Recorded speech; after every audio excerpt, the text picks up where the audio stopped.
Hello guys, good afternoon. Welcome back again to my channel. So guys, for today's video ay samahan nyo ako na umuwi ngayon sa Pilipinas.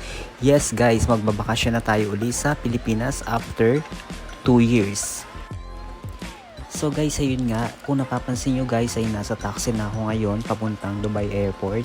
So bali yung biyahe pala natin ay 7:50 ng gabi. So inagahan ko nga guys dahil nga sa sobrang traffic at walang mabook na taxi. Bali dito kasi guys sa Dubai, pagdating ng 5 o'clock ng hapon hanggang alas 7 ng gabi, parang merong tinatawag na cut off yung mga taxi. So mahirap talagang sumakay, kailangan magpabook ka.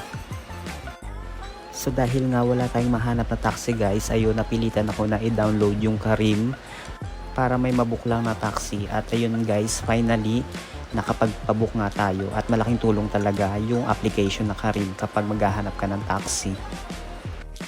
At guys, ayun nga pala, bali sa Al Riga Station papuntang Dubai Airport ay nasa 15 to 20 minutes lang naman yung biyahe. So ayun guys, malapit na tayo sa airport.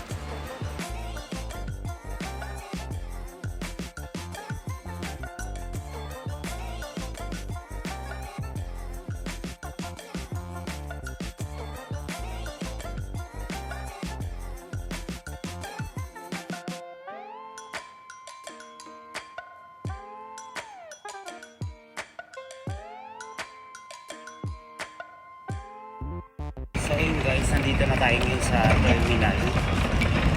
Medyo nag-aalangan lang ako dahil nga yung sa luggage ko 25 kilo lang, pero parang sobra ako.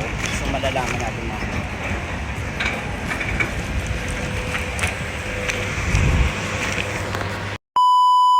So ayun guys, after natin makapag-check-in, nag-transfer na tayo sa kabilang terminal. So guys, finally nandito na tayo sa loob. So meron akong boarding pass.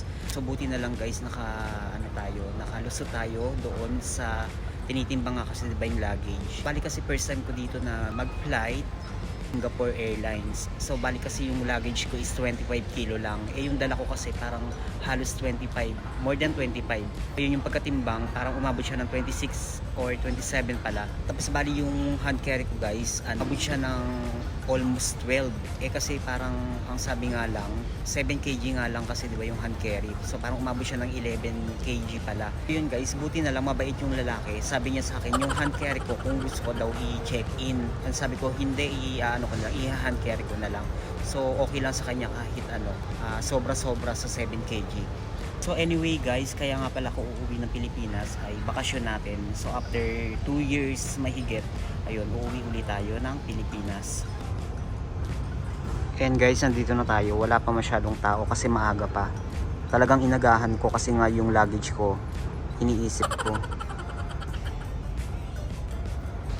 So guys, 5 pala yata na sabi sa inyo na bali ang oras ng flight ko papuntang Singapore ay 7:50.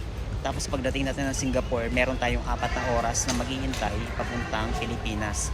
So medyo lang naman yun. Okay lang naman yung 4 na oras na maghihintay. Noon, papunta na tayo ng Pilipinas. So ngayon guys, maaga pa. Gusto ko nga kumain dahil nga nagugutom ako. So titingin tayo ngayon sa taas. May nakita kasi akong KFC.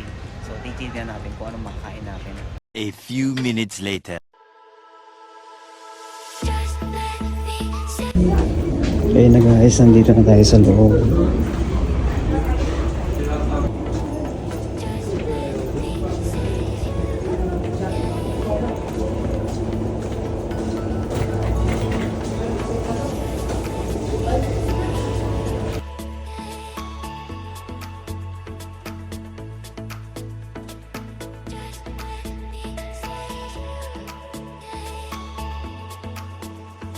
Ladies and gentlemen, please pay attention to the signal.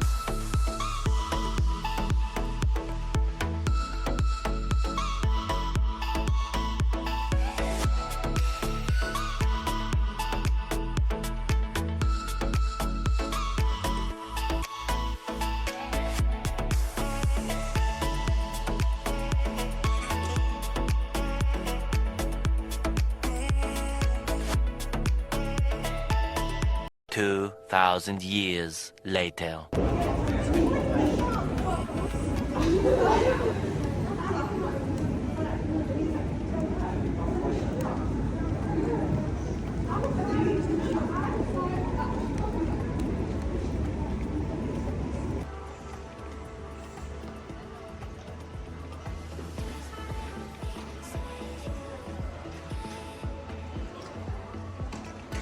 So yun nga guys, finally nandito na tayo ngayon sa Singapore Airport. 8 o'clock pa lang ng umaga at mamaya pa yung yung flight natin ng 11:30.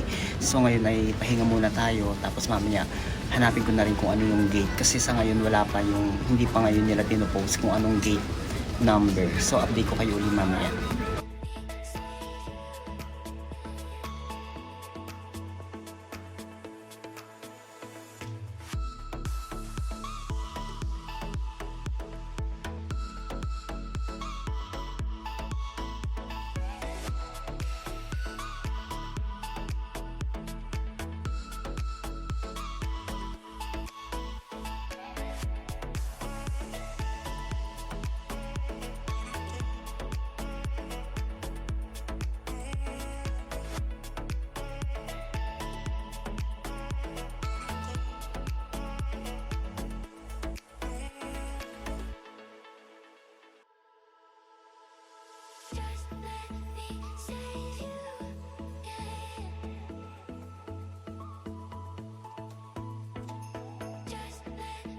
Ayun guys, lumabas na kung ano yung gate number. So F42, hahanapin natin ngayon.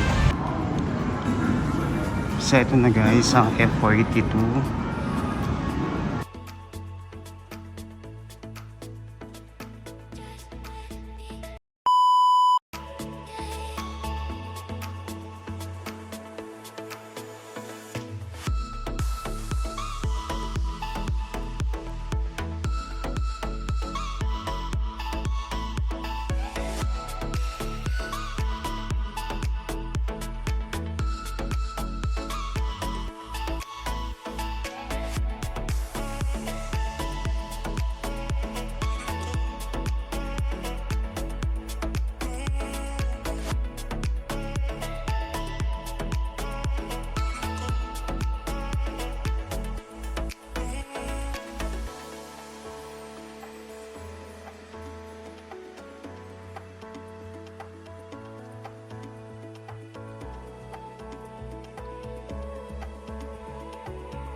Much later.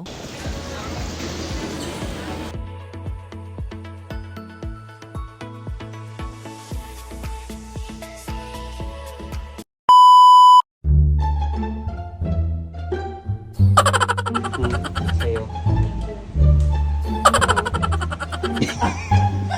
Parang masama yung loob. Bilisan mo na.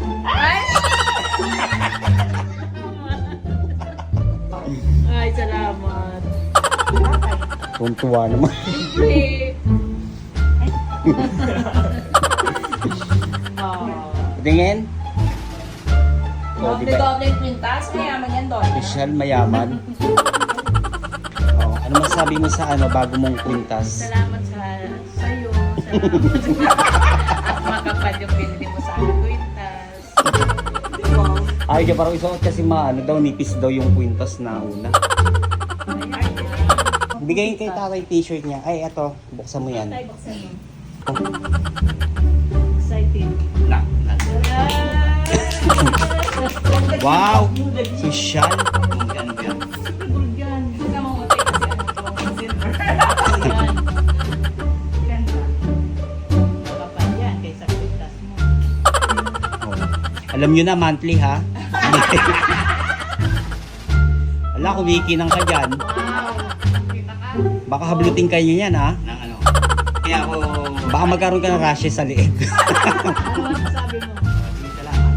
Okay. Monthly. 2,000 naman. Daw.